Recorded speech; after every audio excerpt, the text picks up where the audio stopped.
A sloth, a donkey, and a curious human. Send a prompt and see what they're doing. One hits record with a question on his mind. Two brothers pick it up, see what they find. Corn takes his time, Herman's got the facts. Back and forth, they never hold back. My weird prompts, come on in, that's where we begin. My weird prompts, glad you're here.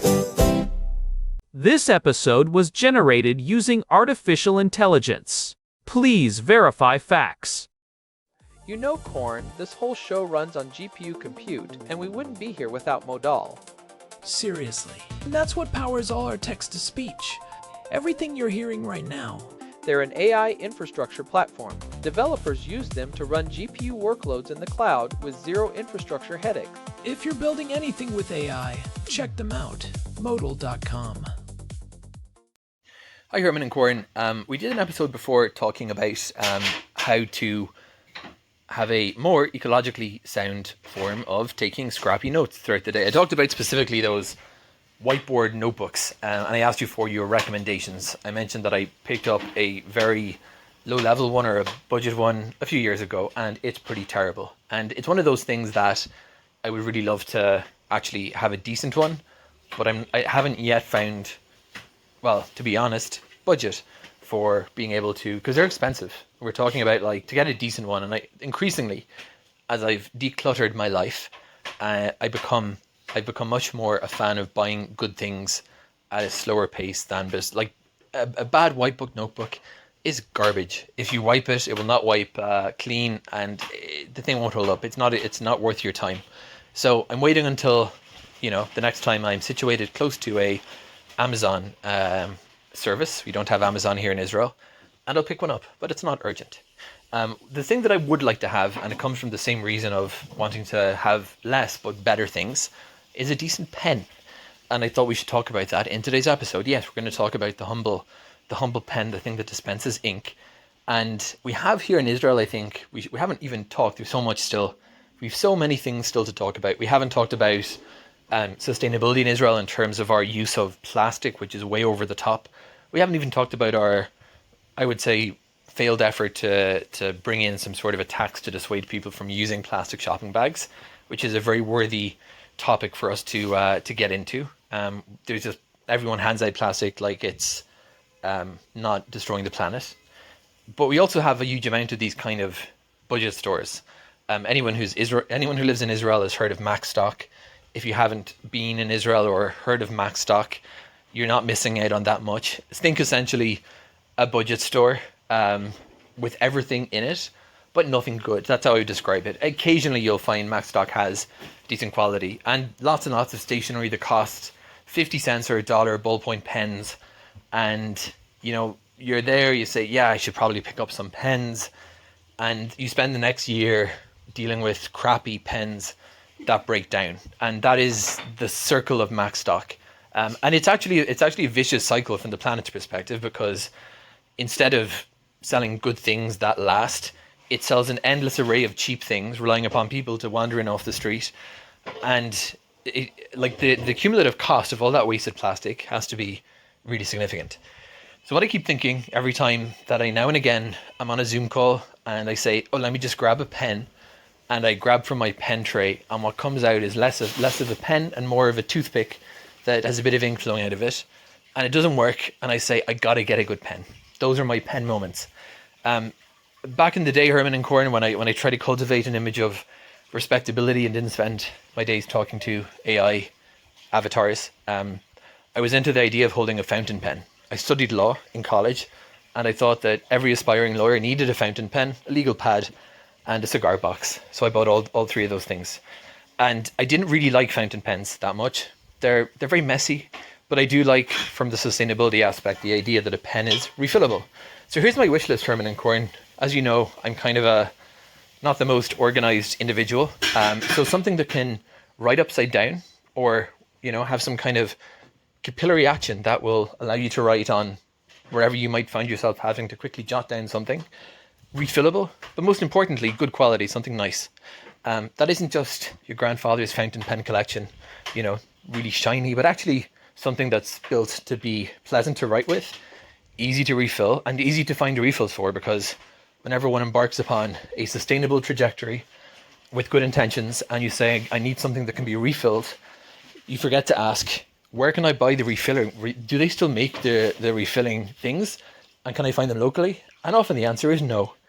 And you've just bought a more expensive disposable. So with those criteria in mind, Herman and Corin, I don't know who sells good pens these days, especially on the internet, but I know from having dabbled in the world of archival, as I've done previously, you do have these specialty stores, especially in the US, where there's a big market that really do a niche area well. And I think it's something that the US does really well. We just don't have really the economies of scale in Israel. But anyway, I've talked enough. You get the idea. Herman and Corin, if you were to recommend a decent quality pen that won't break the bank, but will be a good, decent investment, maybe $100, $150, $50. Will that get me any pen out there? Let's give people a few options for different price points and good quality pens. Herman and Corin, this one is for you.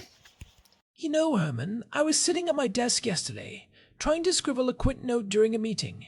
Just a basic grocery list, actually. And the pen I grabbed was a total disaster. It felt like I was trying to write with a dry twig that someone had dipped in gray water. I ended up pressing so hard I nearly punched a hole through the paper, and still nothing. It's that visceral frustration of a tool failing at its one job. The skipping, the leaking, the sudden structural snap of cheap injection molded plastic. It's the worst. Herman Poppleberry here, by the way, and today's prompt from Daniel is tapping into that exact irritation. He's looking to escape what he calls the max stock cycle, that loop of buying 50-cent disposables that break or dry up, leading to more plastic waste and more frustration. He wants a real writing instrument. Something refillable, durable, and specifically something that can write upside down or at weird angles without the ink failing. The toothpick with ink experience, as he put it. It's funny because we think of a pen as such a trivial thing, but when you're on a Zoom call and you need to jot something down, and your tool turns into a physical liability, it ruins your flow. And Daniel mentioned something interesting, this idea of buying less but better. It's a philosophical shift from being a consumer of disposables to being a curator of tools. By the way, quick shout out to the tech behind the scenes. Today's episode is powered by Google Gemini 1.5 Flash. It's a great topic because it bridges engineering and sustainability. We're moving from a linear economy extract, make, dump, to a circular one where the barrel of the pen is an heirloom and only the ink is the consumable. Daniel's looking for something in that $50 to $150 range. And honestly, that is the sweet spot where you stop paying for a logo and start paying for machined tolerances and high-grade alloys. But does a $100 pen actually write better? Or are we just talking about a fancy metal tube? Because if I spend $100 and it still skips when I'm trying to write a phone number down while leaning against a wall, I'm going to be even more annoyed than I was with the 1 shekel pen. That's the core of the discussion. We have to look at the mechanics of ink delivery versus the ergonomics of the barrel. There's a massive difference between a pressurized cartridge and standard capillary action. When you buy a cheap ballpoint at a place like Mac Stock, you're usually dealing with high-viscosity oil-based ink that relies entirely on gravity and the friction of the ball to drag the ink out. If the ball isn't perfectly spherical or the housing is loose, it skips. If you turn it sideways, the air bubble moves to the tip and it's game over. But how does the physics of that air bubble actually work? I mean, we've all done the thing where we shake the pen like a thermometer to get it going again. Is that just a temporary fix? It's a literal centrifugal force battle. You're trying to force the ink back down to the nib, but the moment you start writing on a vertical surface, like a post-it note on a monitor, gravity starts pulling the ink column away from the ball again. In a cheap pen, there's no internal pressure to counteract that. Once that pocket of air hits the ball, the lubrication is gone, the ball stops spinning smoothly, and you start carving grooves into your paper without leaving a mark. So Daniel's requirement for writing upside down isn't just a party trick. It's a demand for a specific kind of internal physics. I'm guessing he's not looking for a fountain pen, though. He mentioned his aspiring lawyer phase with the messy nibs and the legal bads. It sounds like he wants the reliability of a ballpoint, but the soul of a real tool. The write anywhere requirement almost exclusively points toward pressurized cartridges or high surface tension liquid inks. If we're going to help him find a buy it for life pen, we need to break down why the cheap ones fail and what the actual engineering looks like in the premium tier. Let's start with the failure points. Why do these Mac stock pens feel like garbage? Is it just the plastic? It's the tolerances. In a cheap pen, the ball at the tip is often made of a lower grade steel that wears down or develops microscopic pits. Once that happens, the ink flow becomes inconsistent. Furthermore, the plastic housing is designed to be flexible and cheap to produce via injection molding. But that flexibility means that under the pressure of writing, the tip can actually microflex away from the paper, causing that scratchy feeling. When you move to a machined pen something made of aluminum, brass, or titanium, the housing is rigid. Every bit of force you apply goes directly into the ink delivery. It's like the difference between driving a car with a frame made of wet cardboard versus one made of solid steel. You feel the road better. But let's talk about the right upside down part. You mentioned pressurized cartridges. I assume we're talking about the Fisher Space Pen technology. That's the gold standard. The Fisher Space Pen uses a fixotropic ink. It's essentially a gel that stays solid until the ball starts moving, at which point it liquefies. But the key is that the cartridge is pressurized with nitrogen at about 35 pounds per square inch. This forces the ink against the ball regardless of gravity. It can write in temperatures from -30 Fahrenheit to 250 degrees. It can write over grease, underwater, and yes, upside down. Wait, did you say 250 degrees? Who is writing at those temperatures? Is Daniel planning on taking notes inside a convection oven? It's more about the environmental extremes. Think about a pen left on a car dashboard in the Israeli summer. A cheap plastic pen will literally warp, and the ink might leak out because the heat lowers the viscosity of the oil. A pressurized Fisher cartridge is hermetically sealed. It won't leak, it won't dry out for about 100 years, and it won't explode in your pocket when you're hiking in the heat. That sounds like exactly what Daniel needs for those scrappy notes he mentioned. But the Fisher pens I've seen usually look like those little chrome bullets. They're a bit small, aren't they? If he's looking for something pleasant to write with for longer sessions, is there a way to get that NASA tech in a more substantial body? This is where the world of machined pens comes in, and it's a rabbit hole Daniel is going to love. There's a whole industry of small-scale manufacturers, mostly in the US, who machine pen bodies out of solid metal bars. Brands like Tactile Turn, Kara's Customs, or Big Idea Design. These guys don't make their own ink, they make the suit of armor for the ink. And many of them are designed specifically to fit the Fisher Space Pen refill or the ISO G2 Parker style refill. Okay, hold on. We need to talk about the refill trap. This was a big part of Daniel's prompt. He's in Israel. If he buys a boutique pen from a guy in a garage in Ohio, and that pen only takes a specific, weird refill, he's just bought a very expensive paperweight once that first cartridge runs dry. How do we navigate the international logistics of staying in ink? That is the most critical point for anyone living outside the US or Europe. You have to look for standardization. There are two main standards in the pen world that are globally ubiquitous. First is the Parker style, G2 refill. Note that this is different from the Pilot G2, which is a different shape. The Parker style G2 is a short, fat refill with a specific stepped plastic end. You can find these in almost any office supply store in Tel Aviv or Jerusalem because dozens of brands use them. Schmidt, Schneider, Monteverde, and of course, Parker. And does the Fisher Space Pen fit that? Yes, most Fisher refills come with a little plastic adapter that snaps onto the end, turning it into a Parker-style G2. So, if Daniel buys a pen body that is Parker-style compatible, he has a global safety net. He can use the fancy pressurized Fisher refill for his write anywhere needs, but if he runs out and can't get a shipment in time, he can walk into a local shop and buy a 3-shekel Schneider refill that will fit perfectly and get him through the week. But what about the other standard you mentioned? Is there a second one he should know about? The Euro refill or the rollerball standard. These are longer and thinner. Many machined pens, like the Big Idea design ones, actually have an adjustable internal collet. Think of it like a drill chuck. You can put almost any refill in there, be it a Japanese gel pen refill or a German rollerball, and the pen grips it at the right length. For someone in Israel, that kind of versatility is the ultimate insurance policy against a dry pen emergency. That's the aha moment right there. The sustainability isn't just about the metal barrel, it's about the modularity of the system. You're not locked into a proprietary ecosystem like you are with a printer and its ink. It's more like a socket wrench set. You own the handle, and you just swap the bits. That's a great way to put it. And when you look at the economics, it's actually quite compelling. A pack of 10 disposable pens might cost you 20 shekels. You lose half of them, 3 of them leak in your pocket, and the rest run out of ink in a month. Over 5 years, you've spent hundreds of shekels on literal trash, or you spend 300 shekels once on a titanium tactile turn bolt action pen. It will never break.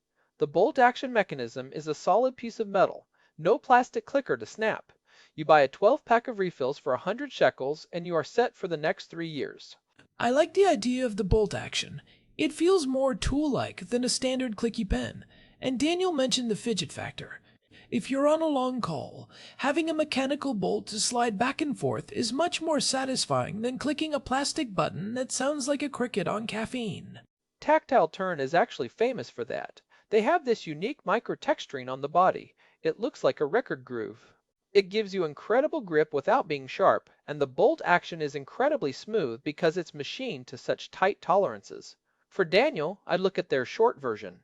It's specifically designed to take the Parker-style refills or the Fisher refills. It's a bit more pocketable but has enough heft to feel like a serious instrument. Does the texture help with sweaty hands? Israel can get pretty humid, and if you're riding outside, a smooth metal pen could turn into a bar of soap. That's exactly why they do it. If you look at a cheap pen, they usually put a rubber comfort grip on it. But those rubber grips eventually degrade. They get sticky, they peel off, or they absorb oils and get gross. Machined texture like the tactile turn grooves provides mechanical grip that never wears out.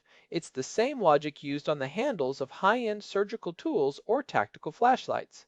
So that's the high end, the $100 to $150 range. What about the gateway pen? If someone is listening and thinks, I'm not ready to drop 400 shekels on a pen yet, is there a middle ground that still gets them out of the max stock cycle? The workhorse tier would be something like the Karas Customs EDK or the classic Fisher Space Pen AG7. The AG7 is the actual astronaut pen, the one that went to the moon. It's all metal, very clicky, very sturdy, and usually runs around $60. But for a more modern feel, I'd actually point people toward the Everyman Grafton. It's an aluminum body, looks very sleek, and it's designed to take a huge variety of refills. It's around $35. It's a massive step up from plastic, but it won't hurt as much if you accidentally leave it at a coffee shop. Losing it is the big fear. Daniel mentioned the endowment effect, that psychological thing where you value something more because you own it and it's high quality. I suspect you're much less likely to leave a $60 machined aluminum pen on a table than a disposable one. You develop a pocket check habit. Phone, keys, wallet, good pen. It changes your relationship with the object. When a pen is disposable, it's invisible. When it's a tool, it's an extension of your intent. And let's talk about the sustainability aspect Daniel raised regarding Israel.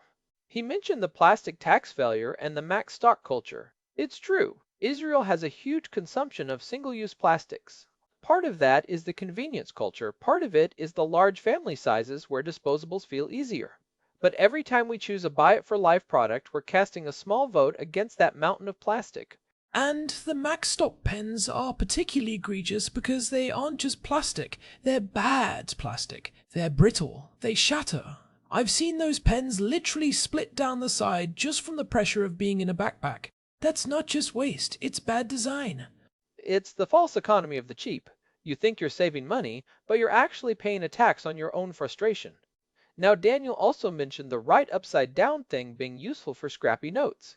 If he's in Israel and wants something he can get now without waiting for an Amazon shipment from the States, I have a pro tip for the local market. Oh, lay it on us. What's the Israeli stationery hack? Look for the Uniball Power Tank. It's not a buy-it-for-life metal pen. It's still a plastic disposable or semi-disposable, but it uses a pressurized internal tank. It's the Japanese equivalent of the Fisher Space Pen. You can find them in some of the better office supply stores in Tel Aviv, like Kravitz, or even some of the local neighborhood Stuna stores. It writes on wet paper, upside down, and in extreme cold. If he wants to test the pressurized ink lifestyle for 20 shekels before committing to a $100 titanium bolt action, the power tank is the way to do it. That's a good call. It's like a trial run for the technology. But I know Daniel. He's a buy once, cry once kind of guy. He wants the metal. He wants the weight. He mentioned the tactile pleasure.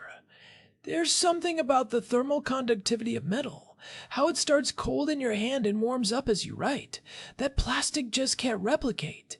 If he goes the metal route, he should also consider the Lamy 2000. Now, Daniel said he wasn't a huge fan of fountain pens, but the Lamy 2000 also comes in a ballpoint and a 4-color version. It's made of macrolon, which is a glass-filled polycarbonate. It feels like wood or stone. It's very organic and matte. It's a design icon from the 1960s that still looks futuristic today. It's refillable, it's incredibly durable, and it has this understated, respectable look he was talking about. I remember seeing that one. It doesn't scream. I spent $100 on a pen, but if someone knows what they're looking at, they recognize it. It's the stealth wealth of the stationery world. But it doesn't solve the right upside down problem natively. For that, you'd still need to hack a Fisher refill into it, which is possible but can be finicky. If Write Anywhere is the #1 priority, the machined pens from Tactile Turn or Big Idea Design are the winners because they are built around the refill. Big Idea Design, in particular, has a Tie Ultra pen that can technically fit over 750 different types of refills. The front of the pen actually adjusts its grip to hold whatever tip you put in it. 750? That's not a pen. That's a universal adapter that happened to dispense ink. That seems like the ultimate solution for someone living in a market where you never know what's going to be in stock at the local store. You could probably find a refill in a dumpster and make it work in that thing. It's the ultimate prepper pen. If the global supply chain collapses, Daniel will still be able to write his notes because that pen will take anything from a cheap Bic insert to a high-end rollerball cartridge. And it's made of grade 5 titanium. You could probably drive a car over it. Speaking of titanium, is there a weight difference Daniel should be aware of? I mean, if he's used to these feather-light plastic pens, is a titanium or brass pen going to feel like he's lugging around a dumbbell? That's a valid concern. Titanium is the middle ground. It's about 45% lighter than steel, but just as strong. It has a warm feel to it. Brass and copper are much heavier and will develop a patina over time, which some people love because the pen ages with you. But for a daily carry, especially if he's clipping it to a shirt pocket, titanium is the king. It's light enough to forget it's there, but heavy enough to feel substantial when you're actually writing. See, this is why I love these deep dives. We start with a humble pen and end up discussing material science, global logistics, and the psychology of ownership. It really highlights how the Mac stock cycle isn't just about the product, it's about the mindset. When you expect things to be garbage, you treat them like garbage. When you invest in a tool, you elevate the task itself. It's true.